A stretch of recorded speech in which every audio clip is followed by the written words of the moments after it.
I grew up right next to my grandfather's farm, and growing up, we were always fixing things. I think even since I was 6 years old, I always wanted to be a cardiac surgeon.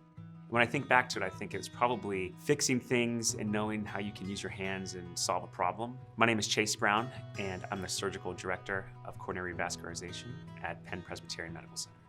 I realized quickly in medical school that you're able to fix the heart and get immediate feedback, so you can leave the operating room and know that you fixed a patient's problem.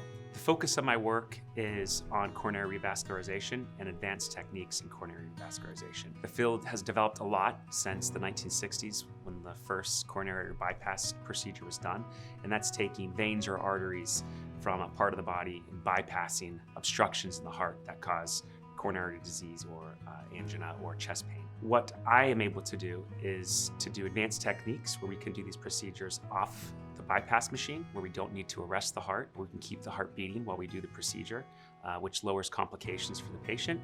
And also using arteries throughout the body, using the arteries in the chest, using the radial artery. These arteries have better patency long-term than if we were just to use veins.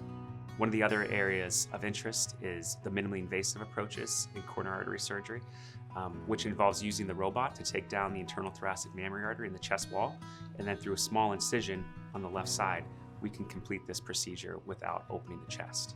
This results in smaller incisions, less pain, quicker recovery, and getting out of the hospital with less complications. When we're deciding on whether or not a patient needs surgery, it's a patient-centered decision and it's shared decision-making. We'll give them their options, and those options will include surgery, stenting, or medical therapy. We'll provide data for each of those options, and then based upon what they would prefer, we can then make a surgical plan or a medical therapy plan or a plan where the patient can get stented by their cardiologist.